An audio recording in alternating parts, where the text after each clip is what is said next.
Hey guys, so I'm going to show you how to make an old-fashioned pound cake using an old-school fluted pan, just like my grandmother used to do.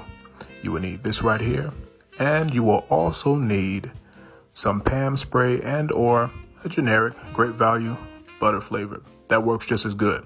I promise you it does. So you'll go ahead and spray that flute pan, and then you'll need some gold medal flour, which is the only flour that I use to bake my cakes. Normally, it would be preferred Presto flour, but, Presto is a little expensive right now, so gold medal will do. So take some of that flour and put it around the inside of that fluted pan to keep your batter from seeping through. You'll also need a small pan for your dry ingredients and an old-fashioned sifter. The good thing about that is that it has the measurements, 1, 2, and 3 cup. You'll need some gold medal flour, and you'll put 4 cups. You'll do 3 in the one and then 1 cup in the other. You will then sift that flour as you do not want any clumps inside your flour. Next, you're going to go ahead and put 1 teaspoon of salt, 1 teaspoon of baking soda, and 1 teaspoon of baking powder. Whisk all of that together and set it aside. Now let's work on our wet ingredients. So for that, you'll need a large bowl. You'll need some Domino sugar, 3 cups of that. Make sure that it's sifted to get all the lumps out of there. You'll also need 1 cup of butter softened and or melted. You will need 6 eggs. Yes, buddy, 6 eggs. After your butter has been melted, go ahead and add that to the sifted sugar. What you're going to do is cream that together. You're going to do that until it's light and fluffy. Then you will incorporate 1 egg at a time, mixing them in. It's a long process, but it definitely works. I promise you. You want to incorporate all of your ingredients evenly, which is why you're doing 1 egg at a time. No streaks. That's the last egg. So now you'll go ahead and add your milk, 1 glass. You'll add that 1/4 cup at a time, as not to have so much splatter. It's a messy situation. Add it and mix it in each time. That's the last of your milk. Keep mixing that. And now you will add your flour, 4 cups, 1/3 at a time. And in some cases, 1/4 at a time. Now you're going to spoon that in because that flour inside that blender will not work well. I promise you it won't.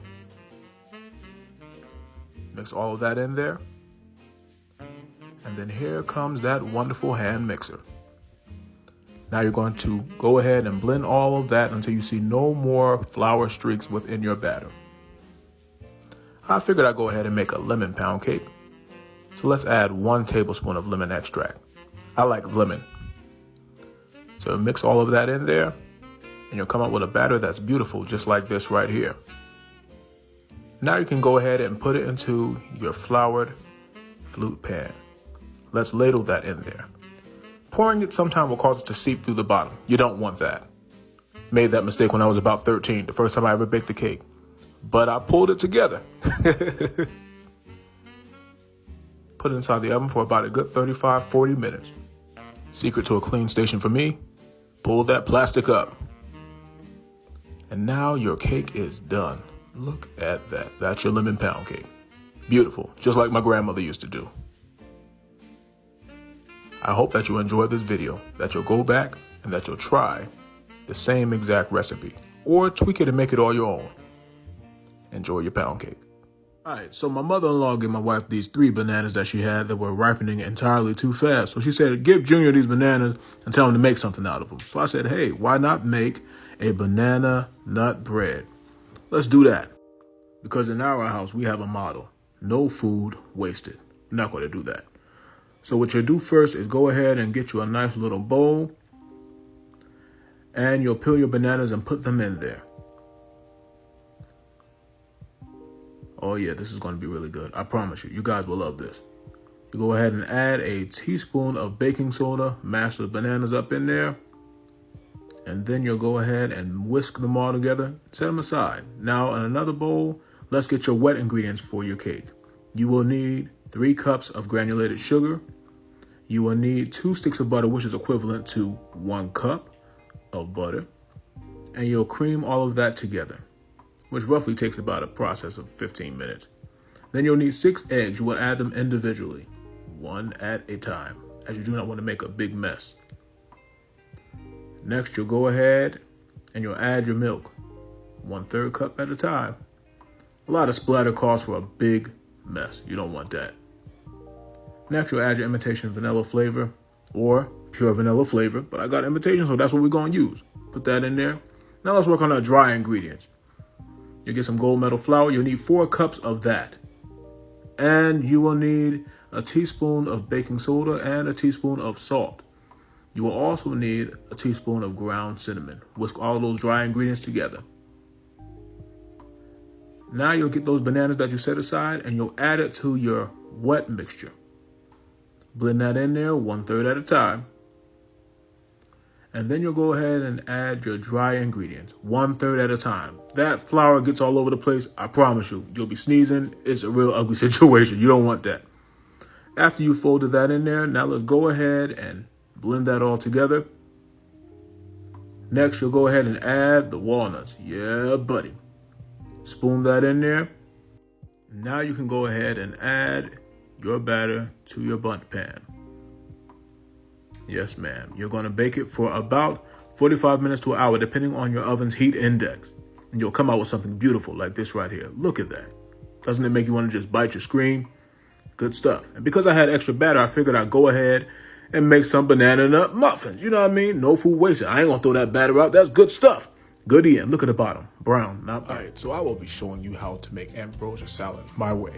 Please keep in mind that there are many variations of ambrosia salad, but this is my way that I like to make it. I hope that you enjoy this video, and let's go ahead and get started. First and foremost, you will need a large bowl to mix all of this wonderful goodness. And you'll need a large spoon to mix all of it. So I will be using pineapple chunks and pineapple syrup. Drain them. You don't want all of the juice really messy. I will also be using some mandarin orange, drained as well.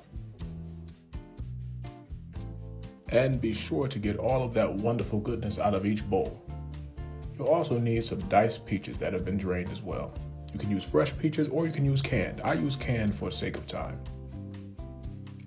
You'll also need these wonderful maraschino cherries. I believe that's how you say it. Drain those and add those in there. You will also need some marshmallow fluff. Normally, most would use marshmallows, but I'm using marshmallow fluff. It works just as good, if not better. I'm going to take 2 large serving spoons of that and drop that in there. It's kind of sticky, but it does work. It'll loosen up, you'll see. You'll also need some Daisy sour cream. I swear by Daisy. You'll need roughly about 1/4 cup of that. It works really good, and it does go in your ambrosia salad, just in case you didn't know. Then you will add, lastly, your coconut flakes. Yeah, buddy. I did about 1 cup of that. Pour that in there. And now let's start mixing all of that wonderful goodness together.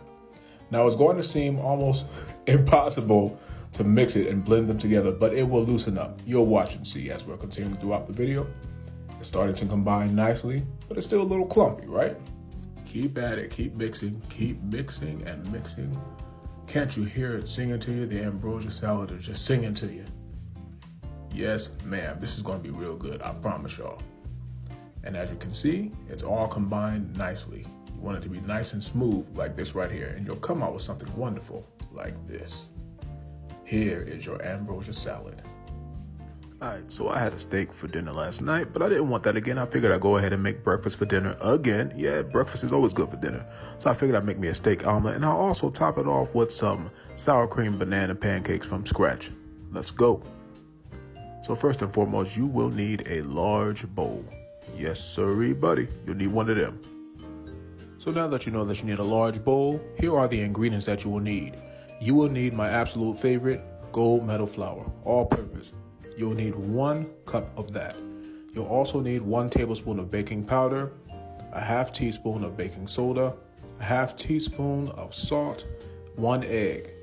Whisk all of your dry ingredients together. In another bowl, you will need a 1/4 cup of country crock. Yes, buddy.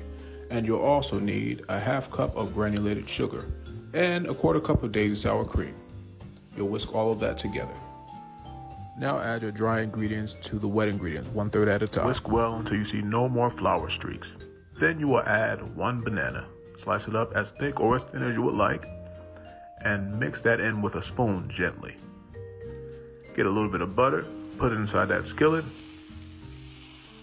and drop in a full serving spoon of your batter. It will spread, so you may want to press it down a little bit. And you'll come out with something beautiful like this. Let's go ahead and work on our omelet. Now here's that leftover steak. It was real good. And I have some eggs and 2 slices of Velveeta cheese. You'll need a little bit of salt, a little bit of pepper, just to taste. Go ahead and slice your steak very thin. That's the way I like mine for an omelet. And you'll heat it up in the microwave for roughly about a minute. Let's go ahead and start scrambling some eggs. You'll get 2 of those. And you'll go ahead and add a little bit of salt, add a little bit of pepper. That's all you'll need, and whisk all of that together. Drop it inside of a buttered skillet. Swish it around to make sure that it covers all of the pan. You'll go ahead and add your Velveeta slices, and then you will add your steak. When it's fully cooked, then you can turn it over. Let's plate the whole thing up, shall we? And this is what you got. Your banana pancakes, and you have your steak omelet.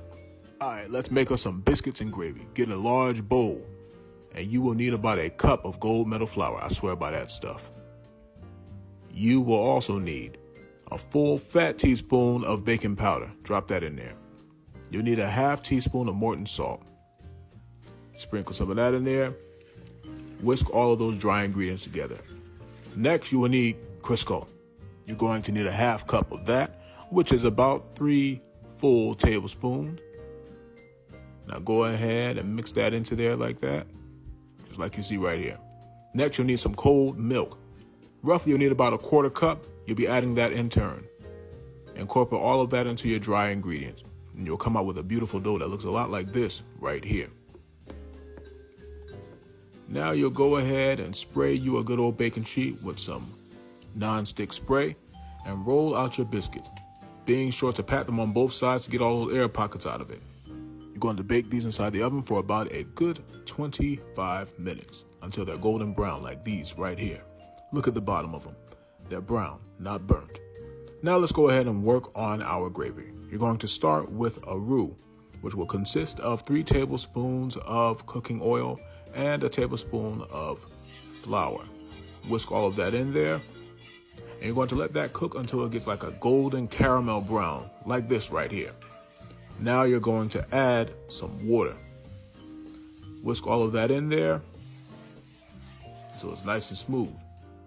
Keep the heat low and it'll start to thicken. As it thickens, now you can season it with your garlic powder, a little bit of Morton salt, some paprika, black pepper.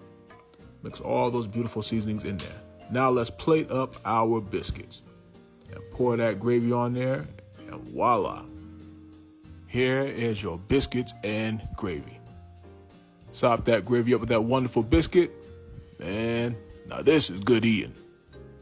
Yes, ma'am. All right, quick snack idea.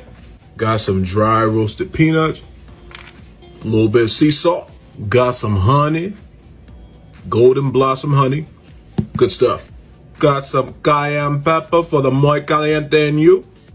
Spicy, caliente. And got me a little bowl. So combine this, and this right here. Get a little spoon, mix it all up. Come out with this right here.